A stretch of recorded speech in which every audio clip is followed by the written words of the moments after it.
Opo. Amin pong ipepresenta ay ang Kabanata 26 to 50 ng Nolilit Actire. Ako po si Crystal Mez Candong bilang Alvarez.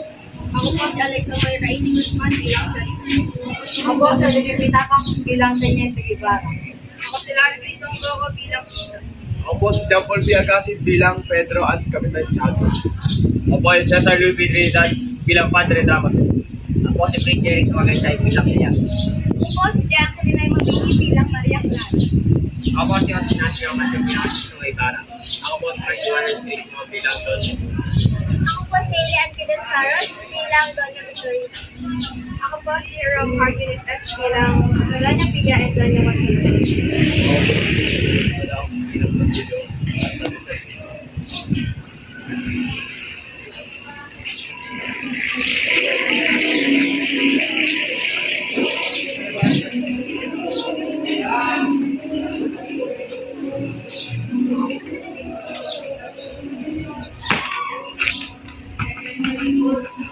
Ang hirap ng buhay. Kaya makita ko ang aking mga anak. Basilio! Crispin! Nasaan na kayo? Bakit kaya ganito ang aming buhay? Ang tanging gusto ko lamang ay para sa mga anak ko ito. Para sa mga anak ko! Sisa! Hindi ka pa rin tapos dyan! Napakabagal mo! Kailangan mo ba sabihin sa'yo dapat mong gawin? Hindi ko na kaya tiisin to! Ang dami mong reklamo! Pero di ka naman tumutulong sa pamilya!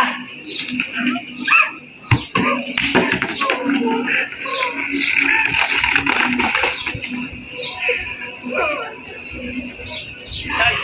Nay! Alam ko! Wala ka na po kami. Unang kaidiwan. Mabuti! Halika na! Mamayos din tayo sa buhay na ito!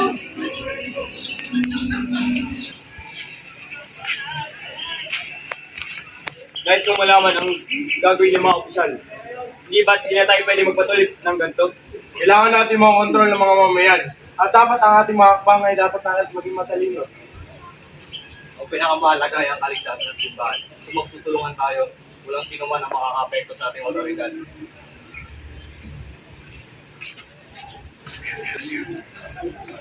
Hindi ko kakalain ng mga itong tao ay magiging sanit magkawasan ng ating bayan. Kailangan na bago ang lahat. Tia Isabel, hindi ko na po alam ang mga nangyayari sa aking paligid. Sila ang puso ko'y po ng kalungkutan. Pero hindi ko po ito kayang sabihin. Maria Clara, anak, ikaw ay may hindi na lang pinadami ng tao. Ngunit, Tia Isabel, hindi ko na po alam kanino ko lalaki. Ang mga nangyayari sa aking buhay, mahirap nang intindihin. Anak, lahat ng bagay ay may dahilan. Ang Diyos ang mag-alala sa iyo. Tia Isabel, sana'y magbago ang lahat. Sana'y magtulungan tayo at magtagumpay. Maging matatag ka, Maria Clara. Hindi ko lang kayang baguhin lahat ng nangyayari na yun. Salamat po, Tia Isabel. Alam ko na po na hindi na po ako.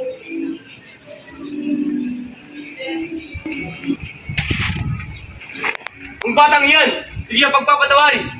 Kapitan, di ba siya'y nagiging banta sa ating kapangyarihan? Pero padre, alam ko ang batang yan ay mabuting layunin sa ating bayan. Huwag na tayo magpatugtog-tugpik pa. Ang batang iyan ay hindi magtatagumpay.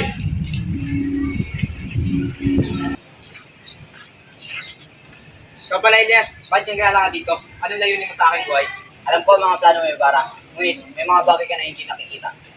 Anong ibig sabihin? Lahat ng pinaplano ko ay tungkol sa kabutihan ng pagbabago. Ang bayan ay dapat magbago. Maganda ang layunin mo, Ibara. Pero bulag ka sa sistema. Hindi madaling magbago. Ang mga mahihirap, ang mga hinapi ay hindi basta gagaling sa simpleng plano o salita lang. Hindi ko kayang tanggapin na walang solusyon sa mga problemang ito. Kung magtutulungan tayo, baka may paraan para ayusin ang lahat. Maganda ang mga plano mo, Ibara. Ngunit hindi lahat ng laban ay panalo. Elias, naiintindihan ko lahat ang mga sinabi mo.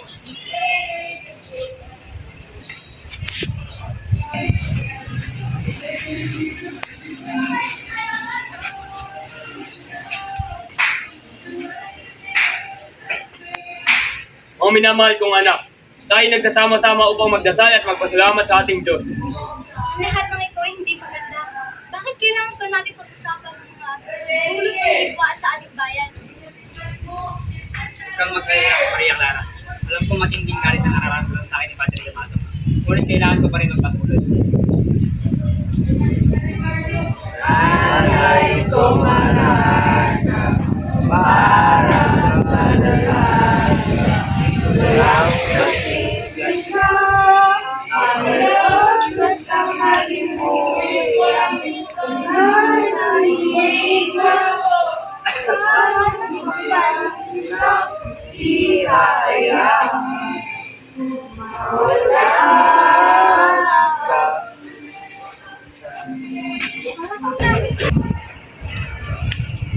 Ako'y narito upang itagoy ang tamang pagbabago. Hindi ko kayang naisin na linig, kundi ang pagkakaisa at kaunlaran. Bara, ang iyong mga plano ay maganda. Ngunit huwag mong kakalimutan, ang iyong mga kalaban ay mga nagsisimbahan. Si Padre Damaso ay hindi basta-basta. Ina! Bakit hindi ko nararamdaman na kayo tunay na anak ni Kapitan Tiago? May mga tanong na hindi ko kaya sagutin. Anak, may mga bagay na hindi madali. Ang mga ganyang bagay, hindi na naman pinag-uusapan pa. Bara, alam ko ang mga ilitin mo. Dapat ang mga kapatid ko. Hindi ko ito kayang nagabay na walang kalutasan. Ang pagpapago ay may kapalit. Kailangan ng bayan ng matatapang.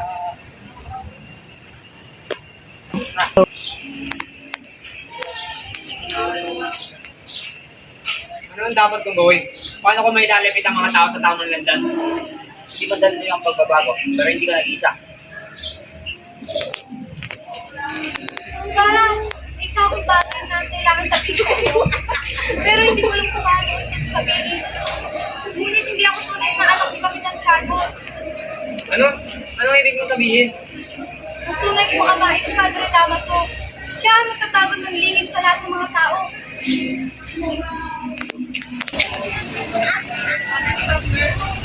Bakit ako nahirapan makipagaling sa simbahan? Gusto ko lang naman nakamit ang katarungan at kawisan para sa bayan.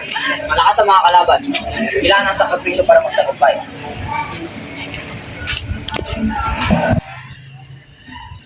Mga tao ay nagsasagawa ng mga tradisyong ito. Ngunit ilan sa kanila ay may malasakit sa Diyos.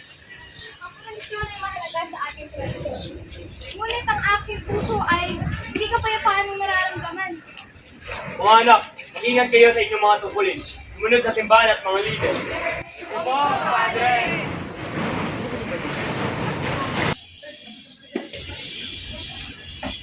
Magandang araw, gusto mo. May mga bagay kami na ipag-usapan. Tuloy tayo patungkol sa akin mga plano. Nais tuloy. Ito ay tungkol sa mga plano, tungkol sa mga nangyari sa bayan. Ang mga tao ay nangyayon ng tungkol sa bayan. Inaasahan ko na magtutuloy sa kahit sa ng ating bayan. Mga makapangyarihan ay mansariling sila rin. Salamat din sa inyong mga babala. Lalo ako magsusumikap at mag-iikat. Mag-ingat ako sa mo. Doña Victorina, hindi ko na makayanan ang sakit na ito. Marahil kailangan ko na ng mga panibagong medikasyon. Don Tiburcio, naway hindi ko maintindihan kung bakit kinakailangan mo pa gumamit ng gamot. Hindi ba pwedeng magpahinga ka na lamang?